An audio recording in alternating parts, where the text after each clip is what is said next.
Boa noite, pessoal. Somos o grupo 5 e hoje vamos comentar as questões do 28º exame da ordem. Vou começar com a questão número 1, tá ok? Eu vou ler o enunciado e depois fazer um leve comentário, tá ok? Vamos lá. Eduardo, questão número 1. Eduardo contrata o advogado Marcelo para propor ação condenatória de obrigação de fazer em face de João. São convencionados honorários contratuais, porém o contrato de honorários advocatícios é omisso quanto à forma de pagamento. Proposta ação, Marcelo cobra de Eduardo o pagamento de metade dos honorários acordados, de acordo com o Estatuto da OAB, assinale a alternativa correta. Eu vou fazer um breve comentário sobre honorários, tá ok? Fiz um resumo aqui, né? E segundo o artigo 22 do Estatuto da Ordem dos Advogados, os honorários advocatícios se dividem em 3 espécies, né? Quais sejam os convencionados, né? Os fixados por arbitramento judicial e subvenciais, os honorários convencionados, chamados também de contrato de honorário, que são fixados através de um contrato entre o profissional, né, o advogado, e o seu cliente, tá ok? Isso se refere a uma remuneração resultante do contrato de prestações de serviços, né? E relacionado às atividades extrajudiciais, se no caso tiver, ok? E agregando consultoria, atendimento, essas coisas, tá ok? E tem os fixados por arbitramento judicial, que resulta da falta de estipulação, né, específica ou de divergência entre sujeitos do contrato de trabalho, ok? E segundo o professor Alberto Nogueira Júnior, ele sempre fala isso, que os honorários sucumbenciais são aqueles que são fixados, tá ok? Por ocasião da sentença em razão do acolhimento total ou parcial, mas que seja em proporção, né, maior que o reconhecido sobre o adversário, ok? Portanto, não decorrem do direito próprio da parte, mas sim da vitória desta causa, graças ao trabalho prestado pelo advogado. E agora eu vou falar, né, sobre as alternativas e vou justificar se é certo ou errado, tá ok? Letra A. Marcelo pode cobrar de Eduardo metade dos honorários, pois na ausência de estipulação sobre a forma de pagamento, metade dos honorários é devida no início do serviço e metade devida no final? Errada, pois Marcelo não pode cobrar no início e pois somente pode cobrar 1/3 dos honorários no início, 1/3 no meio, em caso de decisão em primeira instância, tá ok? E 1/3 no final. Letra B. Marcelo pode cobrar de Eduardo metade dos honorários, pois na ausência de estipulação de pagamento, os honorários são devidos integralmente desde o início do serviço? Errado, pois o Marcelo não pode cobrar metade dos honorários no início, salvo mediante contrato, como eu falei antes, né? Letra C. Marcelo não pode cobrar de Eduardo metade dos honorários, pois na ausência de estipulação sobre a forma de pagamento, os honorários somente são devidos após a decisão em primeira instância? Resposta errada também, pois Marcelo não pode cobrar metade dos honorários, que também não podem ser pagos após a decisão em primeira instância, como falei também no resumo. Letra D e é a que está certa, ok? Vamos lá. Marcelo não pode cobrar de Eduardo metade dos honorários, pois na ausência de estipulação sobre a forma de pagamento, apenas 1/3 é devido. Resposta correta, pois como fala o artigo 22 do Estatuto da Ordem dos Advogados do salvo estipulação em contrário, pois 1/3 dos honorários é devido no início, outro terço até decisão de primeira instância e o restante no final. Tá ok? Então, essa questão não foi comentada, eu vou passar para o meu próximo companheiro.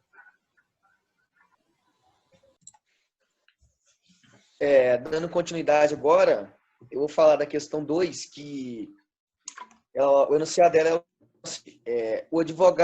a advogada Leia Santos, ela confeccionou visita para sua apresentação e de seu escritório. Nos cartões constava seu nome, número de inscrição na OAB, bem como o site do escritório ali na internet e um QR Code para que o cliente ele possa obter informações sobre o escritório.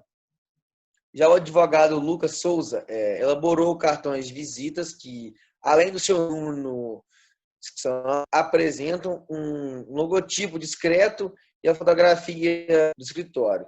Considerando as situações descritas e o disposto no Código de Ética da Disciplina da OAB, assinale a correta. Letra A. Leia e Lucas cometeram infrações éticas, pois inseriram elementos vedados pelo Código de Ética e Disciplina da OAB nos cartões de apresentação. Essa questão ela se encontra ela está errada porque Leia e Lucas eles não cometeram infrações éticas, pois eles inseriram elementos vedados no Código de Ética que são válidos. A letra B. A letra B fala que nenhum dos advogados cometeu infração ética, pois os elementos inseridos para ambos nos cartões de apresentação são autorizados. Essa questão ela se encontra correta, pois nenhum dos advogados ali infrações de ética, os elementos inseridos por ambos ali nos cartões, então eles são autorizados. A letra C fala que apenas Leia cometeu infração ética, pois inseriu elementos dados pelo Código de Ética e Disciplina da OAB ali nos cartões de orientações, e os elementos empregados por Lucas são autorizados. Essa questão se encontra errada, né? Como eu falei na questão acima, apenas Leia e Lucas cometeram nenhuma infração ética ali perante o Código de Ética e Disciplina da OAB. E a letra D fala que apenas Lucas cometeu infração ética, pois inseriu elementos vedados no Código de Ética e Disciplina da OAB nos cartões apresentados. Os elementos empregados por Leia são autorizados. Como eu falei na letra C, nenhum deles cometeram. E a resposta correta ela já nos mostra que nenhum dos advogados cometeu ética, pois os elementos por ramos nos cartões de apresentação eles são autorizados pelo Código de Ética da OAB. E também tem que falar para vocês um pouco em relação a essa questão, que a publicidade profissional ali sempre foi uma polêmica no meio da advocacia, não faltando que se tentasse uma tritante ali de proibição. Entre mentes ali, a publicidade ela não só é proscrita para advogados ou sociedade de advogados em si ali, a sua utilização é feita de forma comedida ali, um caráter informativo, sendo as regras das descrições, a sobriedade ali. Atualmente, a publicidade é regulada pelo Estatuto de Advocacia da OAB ali, a Lei 8.906 de 94, né, pelo Código de Ética e Disciplina ali vigente, e no artigo 28 seguintes ali pelo provimento 94/2000 do Conselho Federal. O Código de Ética e Disciplina vigente, de 95, é bastante econômico ali no que diz respeito à publicidade na advocacia, de forma que o provimento 94/2000 foi muito importante ali para regular a matéria, precisando a legislação e a jurisprudência exigentes até então, né, notadamente, foi meio que em decorrência do julgamento do processo 4.585 de 2000, COP. O novo código, cuja vigência se aproxima, foi mais cuidadoso ali, visando disciplinar a advocacia de forma mais ampla e abrangente. E dessa maneira, né, resta evidente que a nova legislação ela procurou cumprir sua missão de codificar a matéria. O Código de Ética em si, ele foi incisivo ao vedar a utilização da publicidade profissional do advogado, visando ali a capacitação da clientela ou mercantilização ali da profissão, que é o artigo 39 que fala dessa parte. E vedou expressamente a veiculação de publicidade por meio de rádio, cinema e televisão, o uso de painéis luminosos ali, ou formas assemelhadas de publicidade, as inscrições ali em muros, paredes, veículos, elevadores ou em qualquer espaço público, a divulgação de serviços da advocacia com outras atividades, indicação de vínculos, entre umas outras ali, o fornecimento também de dados de contato, como endereço de telefone, em colunas ou artigos literários em si, culturais, acadêmicos ou jurídicos, né, publicados na imprensa. Bem assim também quando de eventual participação em programas de rádio e televisão ou em vinculação em matérias pela internet, sendo permitida em si a e-mail, ação de mala direta, a distribuição de panfletos ou formas aliadas de publicidade com o intuito ali sim de ter a clientela para si. Para os fins de identificação dos escritórios, permitiu-se a utilização de placas, painéis luminosos, inscrições em suas fachadas, respeitadas ali o caráter informativo. Sobre a descrição, a sobriedade em si, né?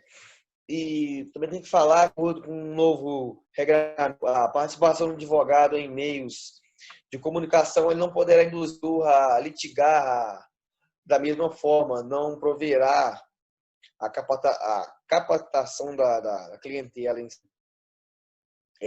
Como se diz ali, é vedado ao advogado ainda responder com habitualidade a consulta sobre matéria jurídica nos meios de comunicação social, debater em qualquer meio de comunicação a causa sobre o patrimônio do advogado, o tema de modo a comprometer a dignidade da profissão e a intuição em si ali.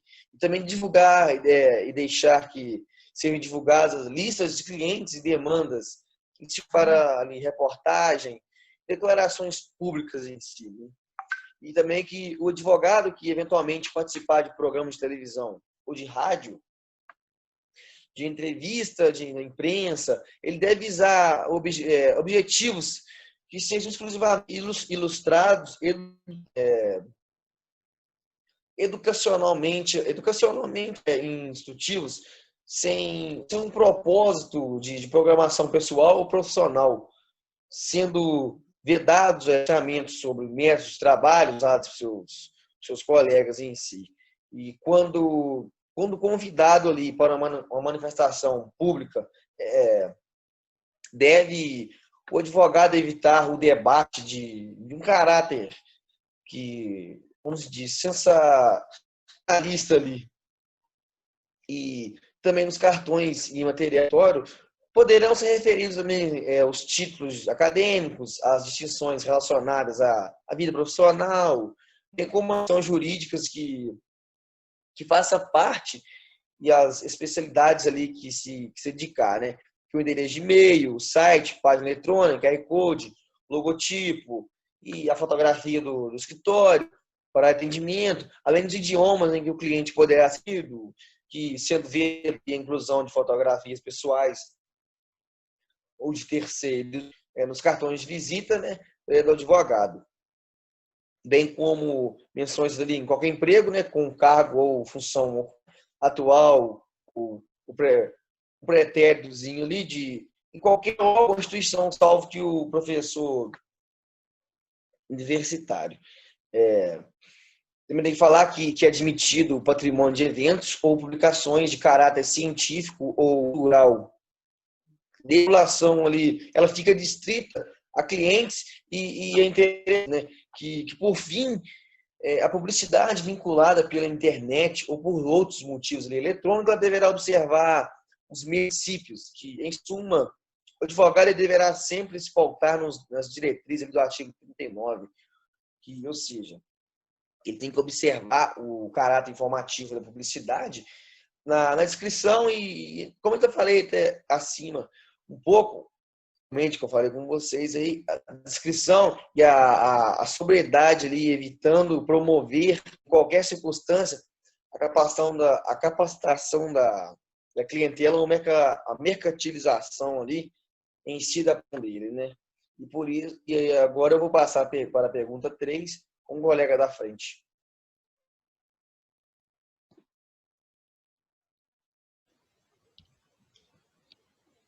Bem, boa noite a todos. Dando continuidade aqui às questões, irei relatar aqui a questão 3 e a questão 4. Bem, a questão 3 fala que Maria teve processo disciplinar recém-instaurado contra si pelo Conselho Seccional da OAB, no qual está inscrita. No dia seguinte, a sua notificação, por meio de edital, encontra-se no fórum com Tânia, sua ex-colega de faculdade, que veio a comentar com Maria sobre o conteúdo do referido processo. De acordo com o Estatuto da OAB, Tânia poderia conhecer o Estatuto do processo disciplinar, conhecer o conteúdo, melhor dizendo, do processo disciplinar instaurado em face de Maria. Bem, vamos às alternativas. A alternativa A fala que por qualquer meio, dada a natureza pública de sua tramitação. A B fala, se fosse parte, defensora de parte ou autoridade judiciária competente, dada a natureza sigilosa de sua tramitação. Alternativa C caso tivesse tido acesso à notificação inicial, feita por meio de edital, dada a natureza pública de sua tramitação. D, em nenhuma hipótese, dada a natureza sigilosa de sua tramitação. Bem, dentre as alternativas, a que está correta é a alternativa B. Essa alternativa que está correta, né? Se fosse parte, defensora de parte ou autoridade judiciária competente, dada a natureza sigilosa de sua tramitação. Bem, a fundamentação que encontra nessa alternativa B está elencada no artigo 72, né? Que fala muito bem, que a presente afirmativa ela está de acordo com base no artigo citado, onde se trata de processo disciplinar, conforme texto abaixo. Vamos ver aqui o artigo 72. O artigo 72 fala que o processo disciplinar instaura-se de ofício ou mediante representação de qualquer autoridade ou pessoa interessada, isso em seu caput. O parágrafo 2º complementa que o processo disciplinar tramita em sigilo até o seu término, só tendo acesso às suas informações às partes, os seus defensores e as autoridades judiciária competente. Então, o 72 ele fundamenta por completo a alternativa B, que está correta. A alternativa A está incorreta devido que fala pelo fato de não ser por qualquer meio, visto que o caso aí em destaque se trata de processo disciplinar e a sua tramitação é em sigilo. Então, ela está errada porque não é por qualquer meio. Tá? Dá para ver como é que afirma aí a alternativa A. A alternativa C também está incorreta, porque lá elenca que, caso tivesse tido acesso à notificação inicial, feita por meio de edital, dada a natureza pública de sua tramitação. Está incorreto, porque o processo disciplinar, que a gente está tratando aqui, não se dá por meio de notificação por edital. Então, está incorreta essa alternativa C por essa questão. A alternativa D fala que, em nenhuma hipótese, dada a natureza sigilosa de sua tramitação. Está incorreto, visto que o acesso às informações se dá apenas às partes, seus defensores e a autoridade judiciária, conforme foi falado anteriormente do artigo 72, parágrafo 2º. Bem, mudando agora, passando para a questão número 4, fala lá. Questão 4. Em certo estado da federação X, há notícias fundadas acerca de irregularidades na Caixa de Assistência dos Advogados, em razão de malversação de receitas, gerando hipótese de intervenção. Considerando a situação hipotética, assinale a afirmativa correta. Vamos a elas. Alternativa A. Quanto à receita destinada à Caixa de Assistência dos Advogados, cabe-lhe metade da receita das unidades recebidas pelo Conselho Seccional. Diante da notícia de malversação dos valores, a intervenção na Caixa de Assistência dos Advogados é a atribuição do Conselho Seccional do Estado X. Alternativa B. Quanto à receita destinada à Caixa de Assistência dos Advogados, não lhe podem ser destinados valores decorrentes das anuidades recebidas pelo Conselho Seccional, mas apenas contribuições específicas, diante da notícia de malversação dos valores. A intervenção na Caixa de Assistência de Advogados é a atribuição do Conselho Federal da OAB. Alternativa C. Quanto à receita destinada à Caixa de Assistência dos Advogados, cabe-lhe metade da receita das unidades recebidas pelo Conselho Seccional. Diante da notícia de malversação dos valores, a intervenção na Caixa de Assistência dos Advogados é atribuição do Conselho Federal da OAB. E a D. Quanto à receita destinada à Caixa de Assistência dos Advogados, não lhe podem ser destinados valores decorrentes das anuidades recebidas pelo Conselho Seccional, mas apenas contribuições específicas. Diante da notícia de malversação dos valores, a intervenção na Caixa de Assistência dos Advogados é atribuição do Conselho Seccional do Estado X. Bem, dentre as alternativas relatadas, a que está de acordo é a alternativa A. Ele está correto. Quanto à receita destinada à Caixa de Assistência dos Advogados, cabe-lhe metade da receita das unidades recebidas pelo Conselho Seccional. Diante da notícia de malversação dos valores, a intervenção na Caixa de Assistência dos Advogados é atribuição do Conselho Seccional do Estado X. Bem, essa afirmativa ela está presente de acordo com o artigo 62, caput, e os parágrafos 5º e 7º do Estatuto da OAB, que é a Lei 8.906 de 94. Uma vez que a Caixa de Assistência dos Advogados destina a prestar assistência aos inscritos no Conselho Seccional. Vamos ver o que diz o artigo 62, caput.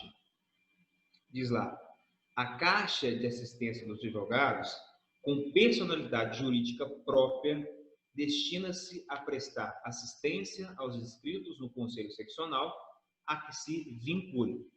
O seu parágrafo 5º fala: cabe à Caixa a metade da receita das anuidades recebidas pelo Conselho Seccional, considerado o valor resultante após as deduções regulamentares obrigatórias.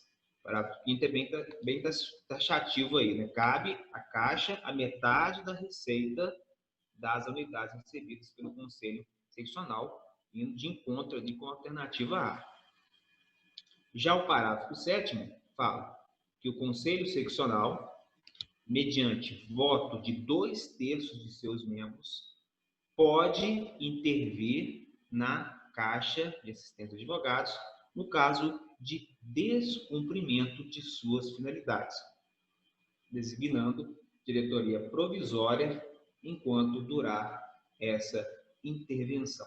Então, o parágrafo 7 também vai de encontro por ser o Conselho Seccional e com relação à intervenção na Caixa, no caso de algum descumprimento das finalidades. Então, a alternativa A está correta por essa fundamentação, de acordo com o artigo 62, parágrafo 5º e 7º da Lei número 8.906/94, a Lei do Estatuto da OAB.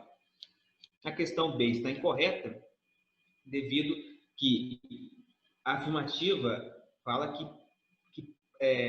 está incorreta porque pode ser destinado os valores de anuidades, porém, pela metade da receita. E quanto à atribuição, que fala na alternativa B, não é do Conselho Federal, e sim do Conselho Seccional, conforme foi falado anteriormente no artigo 62, que é bem taxativo.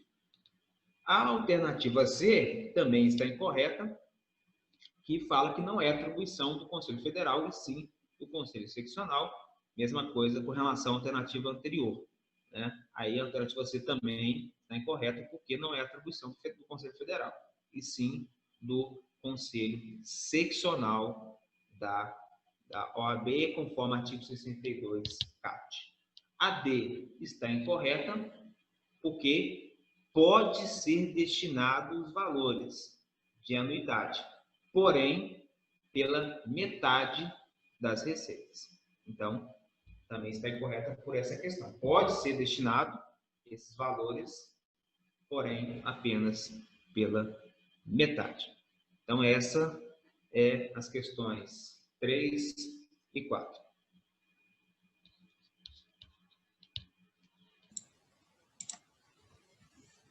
Dando continuidade às questões, questão número 5.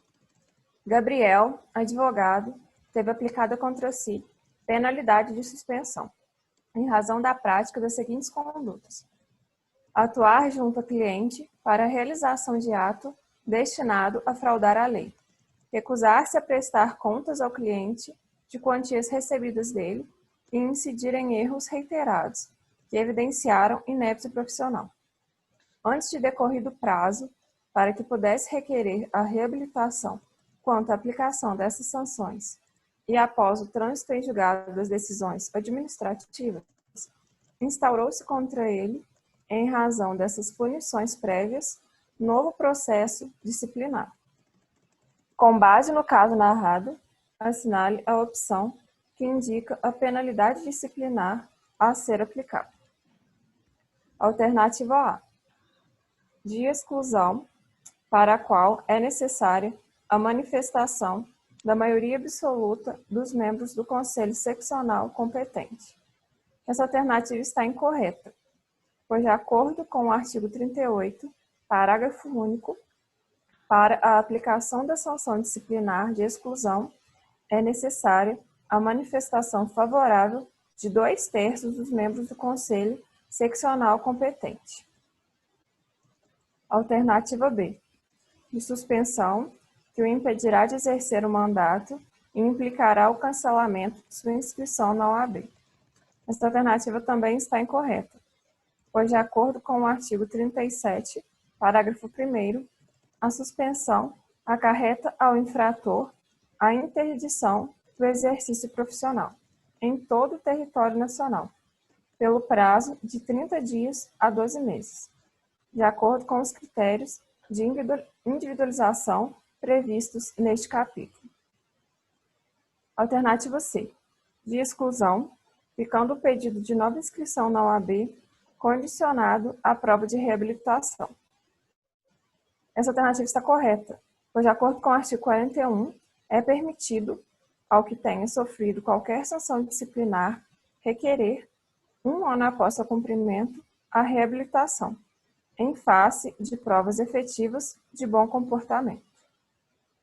E, por último, a alternativa D: de suspensão, que o impedirá de exercer o mandato e o impedirá de exercer a advocacia em todo o território nacional, pelo prazo de 12 a 30 meses. Essa alternativa também está incorreta, pois, de acordo com o artigo 37, parágrafo 1º, a suspensão acarreta ao infrator a interdição do exercício profissional em todo o território nacional, pelo prazo de 30 dias a 12 meses, de acordo com os critérios de individualização previstos neste capítulo. Questão número 6. Maria Lúcia é parte em um processo judicial que tramita em determinada vara da infância e juventude, sendo defendida nos autos pelo advogado Jeremias, integrante da Sociedade de Advogados Y.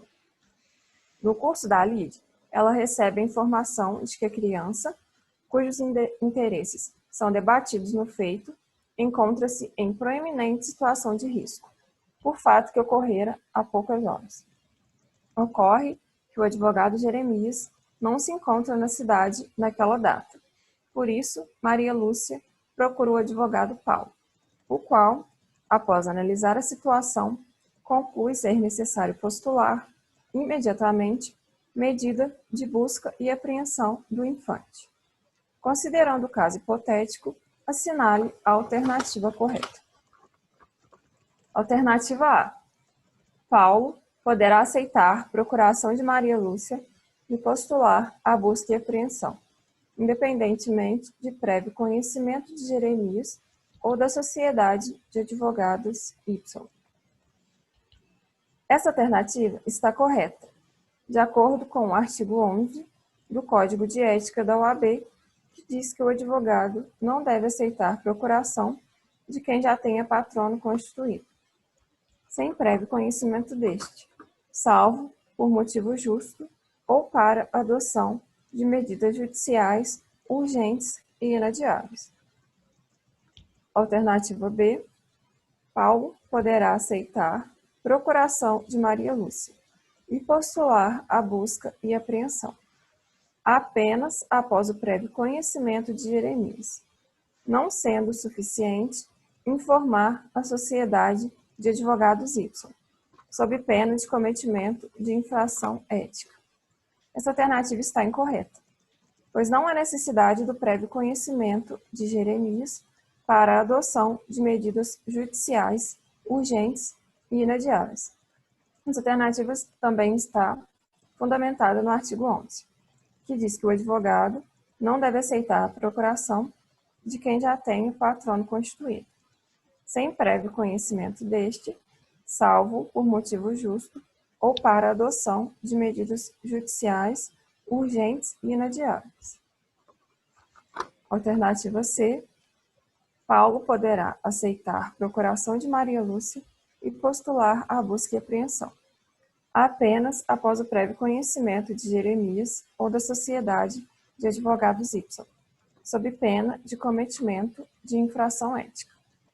Essa alternativa também está incorreta, pois não há necessidade do conhecimento prévio de Jeremias ou da Sociedade de Advogados Y para adoção de medidas judiciais urgentes e inadiáveis. Também está fundamentada no artigo 11, que diz que o advogado não deve aceitar a procuração de quem já tenha patrono constituído sem prévio conhecimento deste, salvo por motivo justo ou para adoção de medidas judiciais urgentes e inadiáveis.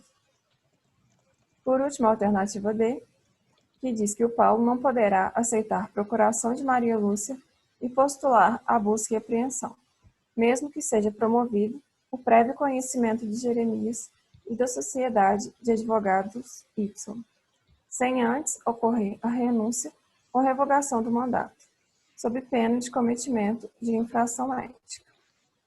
Essa alternativa está incorreta, pois não há necessidade de prévio conhecimento de Jeremias e da Sociedade de Advogados Y, e nem precisa ocorrer a renúncia ou revogação do mandato. Também está fundamentada no artigo 11, onde o advogado não deve aceitar procuração de quem já tenha patrono constituído, sem prévio conhecimento deste, salvo por motivo justo ou para a adoção de medidas judiciais urgentes e inadiáveis. Então, agora eu vou apresentar as questões 7 e 8. Vamos lá, questão 7. Em certo local, pretende-se a aquisição de um imóvel pelo Conselho Seccional respectivo da OAB, para funcionar como centro de apoio informático aos advogados inscritos. Também se negocia a constituição de hipoteca sobre outro bem imóvel, que já integra o patrimônio deste Conselho Seccional. De acordo com o caso narrado, com fulcro no dispositivo no Regulamento Geral do Estatuto da Advocacia da OAB, assinale a alternativa correta.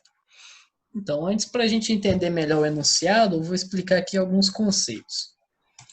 A Ordem de Advogados do Brasil, em todas as suas seccionais, subdivide-se em diretoria, Conselho Federal, Conselho Seccional, subseções e Caixa de Assistência dos Advogados. Buscando explicitar as funções do Conselho Seccional, os conselheiros da OAB Sergipe, Alberto Mainardi e Cláudio Miguel Menezes, informaram qual o papel que exercem dentro do Conselho Seccional. Segundo Cláudio Miguel Menezes, conforme estabelece o artigo 45 do Estatuto, são órgãos da OAB: o Conselho Federal, os Conselhos Seccionais, as subseções e as caixas de assistência dos advogados. Todos esses órgãos são dotados de personalidade jurídica própria, sendo que o Conselho Federal, com sede na capital da República, é o órgão supremo da OAB. Cada órgão da OAB possui atribuições e competências estatutárias. Contudo, atua em sintonia e harmonia com o Conselho Federal, pois é lá onde se estabelece a última instância recursal, explicou. Dentre as atribuições do Conselho Seccional, Alberto Mainardi explicou que editar seu regimento interno e resoluções, criar subseções e a Caixa de Assistência dos Advogados, julgar em grau de recurso as questões decididas por seu presidente, por sua diretoria, pelo Tribunal de Ética e Disciplina, pelas diretorias das subseções e da Caixa de Assistência dos Advogados, fiscalizar a aplicação da Receita,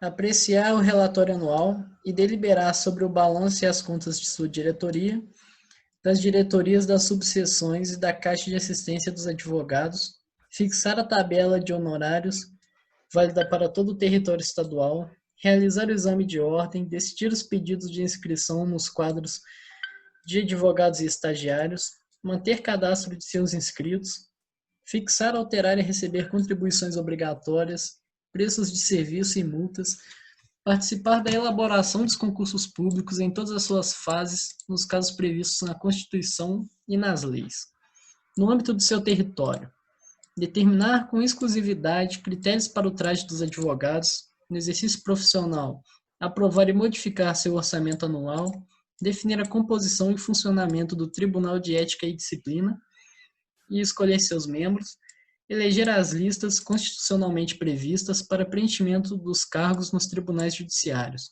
no âmbito de sua competência e na forma do provimento do Conselho Federal, vedada a inclusão de membros do próprio Conselho e de qualquer órgão da OAB, além de intervir nas subseções e na Caixa de Assistência dos Advogados. Agora que eu já expliquei alguns conceitos, eu vou explicar as alternativas. A aquisição do imóvel dependerá de autorização da maioria dos membros efetivos do Conselho Seccional. Já a constituição da hipoteca é decisão que compete à diretoria do Conselho Seccional. Essa alternativa está incorreta. Por quê? A aquisição de bem imóvel, de acordo com o Estatuto e Regulamento da OAB, compete à diretoria do órgão, enquanto a oneração de bem imóvel do Conselho Seccional depende de autorização da maioria dos membros efetivos e não da diretoria. Alternativa B. Tanto a aquisição do imóvel como a constituição da hipoteca dependerão de autorização da maioria dos membros efetivos do Conselho Seccional. Essa alternativa também está incorreta, por causa do mesmo artigo no mesmo estatuto. A aquisição de bem imóvel compete à diretoria do órgão. Tanto a aquisição do imóvel como a constituição da hipoteca são decisões que competem à diretoria do Conselho Seccional, dispensada a autorização dos membros efetivos do Conselho Seccional. Essa também está errada, porque a oneração de bem imóvel do Conselho Seccional depende de autorização da maioria dos membros efetivos e não da diretoria. Alternativa D. A aquisição do imóvel é decisão que compete à diretoria do Conselho Seccional. Já a constituição da hipoteca dependerá de autorização da maioria dos membros efetivos do Conselho Seccional. Essa alternativa é a que está certa, porque segue o texto do artigo 48 do Regulamento Geral da OAB, que fala exatamente a mesma coisa. Compete à diretoria do órgão a decisão para aquisição de bem imóvel e oneração de bem imóvel, por sua vez, no Conselho Federal, se dará após autorização da maioria das delegações e no Conselho Seccional após autorização da maioria dos membros efetivos. Então agora vamos para a pergunta 8. Questão 8. Jorge é advogado atuando no escritório modelo de uma universidade. Em certa ocasião, Jorge é consultado por uma cliente, pois este gostaria de esclarecer dúvidas sobre honorários advocatícios.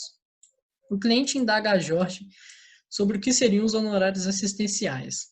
Considerando o disposto no Estatuto da Advocacia e da OAB, assinale a opção que apresenta a resposta de Jorge.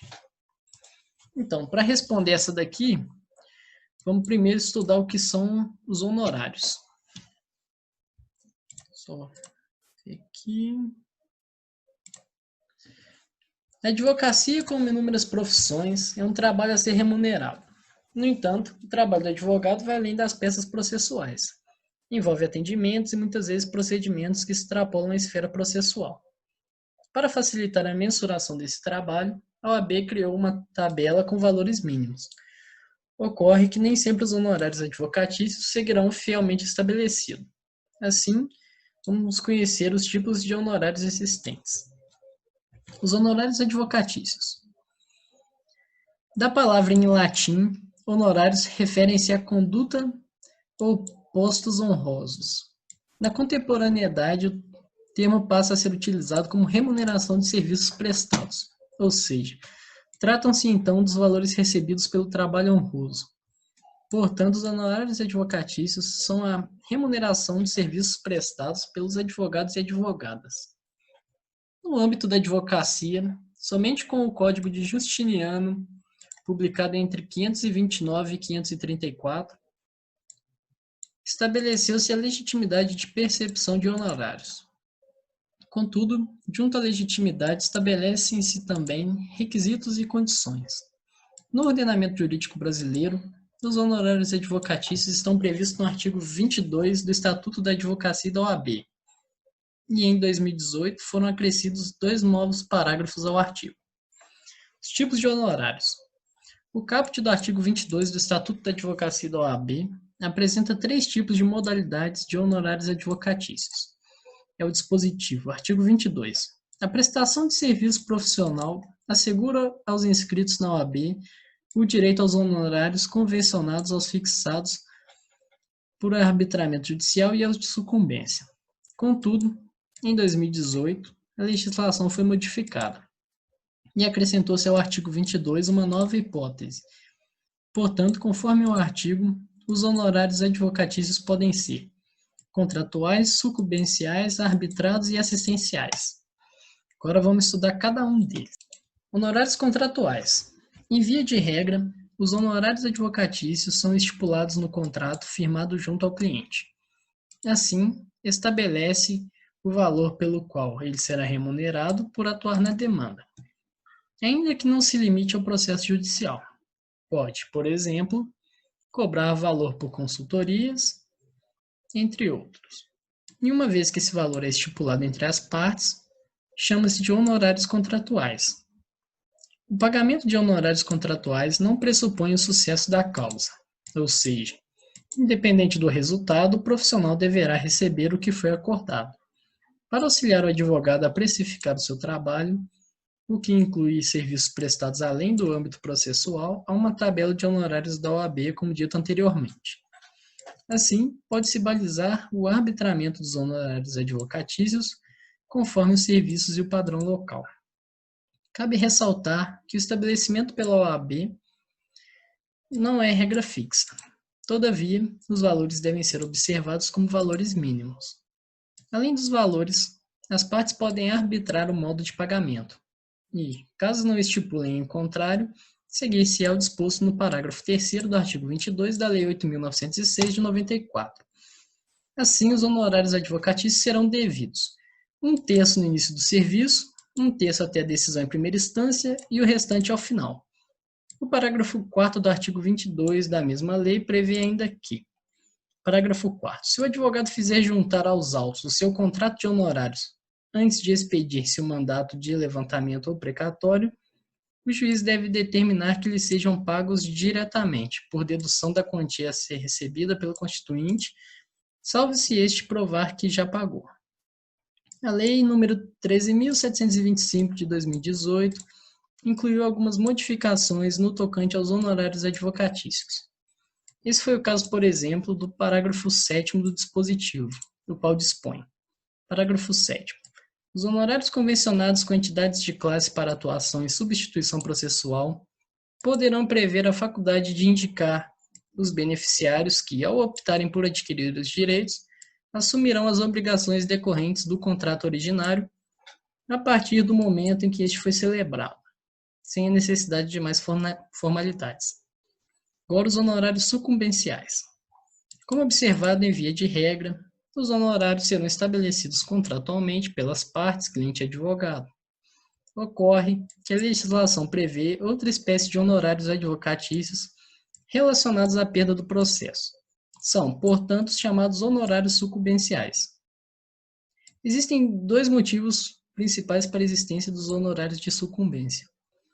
O primeiro é desencorajar litigância desnecessária.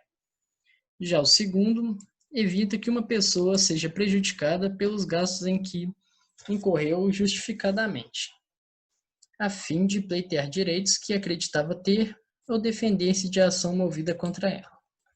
Os honorários sucumbenciais, como o próprio nome revela, são decorrentes da sucumbência processual. São, desse modo, os valores devidos pela parte sucumbente, a título de honorários, ao advogado da parte vencedora. O objetivo é que se evite o prejuízo de uma das partes pelo gasto que não teria se não fosse envolvida pela lite. No entanto, também possui o intuito de desencorajar litigância desnecessária, como dito anteriormente. Essa espécie de honorários advocatícios está prevista no artigo 85 do novo CPC. Assim ele dispõe. Artigo 85. A sentença condenará o vencido a pagar honorários ao advogado do vencedor. Contudo, é importante ressaltar que a sucumbência poderá ser recíproca. Nestes casos em que ambos os litigantes perdem parcialmente a causa e desde que não seja uma parte mínima, os honorários serão distribuídos de maneira proporcional conforme o artigo 86 do novo Código de Processo Civil. Agora, as hipóteses dos honorários sucumbenciais. Parágrafo 1º do artigo 85 do novo Código de Processo Civil prevê em quais hipóteses serão devidos honorários advocatícios sucumbenciais. Diante do exposto no dispositivo, são devidos, então, na reconvenção, no cumprimento de sentença provisória ou definitiva, na execução resistida ou não, e nos recursos interpostos cumulativamente. Dessarte, o juiz calculará o valor dos honorários advocatícios conforme requisitos estipulados em lei.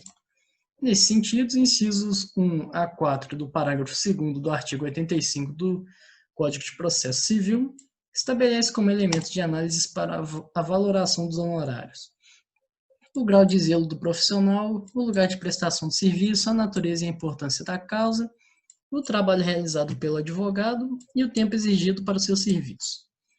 Tais critérios, do mesmo modo que os limites de valoração abordados a seguir, independem do conteúdo da decisão, ou seja, independente da matéria abordada, da procedência ou improcedência, da resolução ou não do mérito, seguir-se-ão as previsões. Valores dos honorários sucumbenciais. Segundo o parágrafo 2º do artigo 85 do novo CPC, os honorários advocatícios sucumbenciais devem ser fixados entre 10% e 20% do valor da condenação final ou do proveito econômico obtido. Todavia, caso seja impossível a mensuração, os honorários serão estabelecidos sobre o valor atualizado da causa. O artigo 87 do Código de Processo Civil prevê ainda que, na hipótese de haver mais de um autor ou mais de um réu sucumbente na ação, todos os vencidos repartirão proporcionalmente entre si o ônus da sucumbência, na forma de honorários ou despesas. É imprescindível destacar que os valores estipulados em honorários advocatícios sucumbenciais pertencem ao advogado. O CPC de 1973 era dúbio ao não expressar esse entendimento. Todavia, já era previsto no artigo 23 da Lei 8.906, de 94, que estabelece que os honorários incluídos na condenação por arbitramento ou sucumbência pertencem ao advogado, tendo este direito autônomo para executar a sentença nesta parte, podendo requerer que o precatório, quando necessário, seja expedido em seu favor. O artigo 85 do Código de Processo Civil, ao prever que os valores devem ser pagos ao advogado, reforça, portanto, essa interpretação. Agora vamos falar sobre as causas contra a fazenda pública e de pequeno valor. O parágrafo 3º do artigo 85, também do CPC, dispõe sobre as causas em que a fazenda pública figura como parte. Embora a fixação dos honorários advocatícios nessa situação siga os critérios do parágrafo anterior, haverá modificação no cálculo do valor conforme os incisos. Assim, o valor estabelecido deverá atentar-se às seguintes condições: mínimo de 10% e máximo de 20% sobre o valor da condenação ou do proveito econômico obtido até 200 salários mínimos, mínimo de 8% e máximo de 10% sobre o valor da condenação ou do proveito econômico obtido acima de 200 salários mínimos, até 2.000 salários mínimos, mínimo de 5% e máximo de 8% sobre o valor da condenação ou do proveito econômico obtido acima de 2.000 salários mínimos, até 20.000 salários mínimos, mínimo de 3% e máximo de 5% sobre o valor da condenação ou do proveito econômico obtido acima de 20.000 salários mínimos até 100.000 salários mínimos. Mínimo de 1% e máximo de 3% sobre o valor da condenação ou do proveito econômico obtido acima de 100.000 salários mínimos. Não obstante, segundo o parágrafo 4º, esses percentuais deverão ser aplicados desde que a sentença se torne líquida. Quanto aos honorários advocatícios sucumbenciais nas causas de pequeno valor, por sua vez, o parágrafo 8º prevê apenas que o juiz deverá fixá-los conforme a apreciação equitativa. Agora, os honorários arbitrados.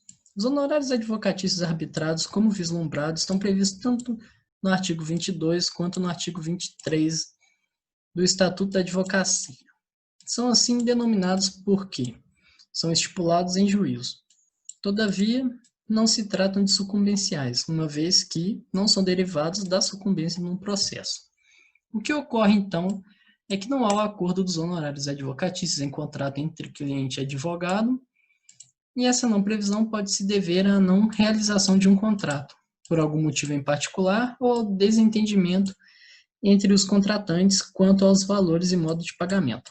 Cabe ao juiz, então, fixar o valor devido de acordo com a remuneração compatível com o trabalho e o valor econômico da questão, respeitadas as tabelas da OAB. O juiz deverá fixar os honorários advocatícios ainda nas hipóteses em que o advogado for indicado para atuar em casos de uma parte juridicamente necessitada, cuja defesa dos interesses não possa ser realizada pela Defensoria Pública. O arbitramento deverá obedecer à tabela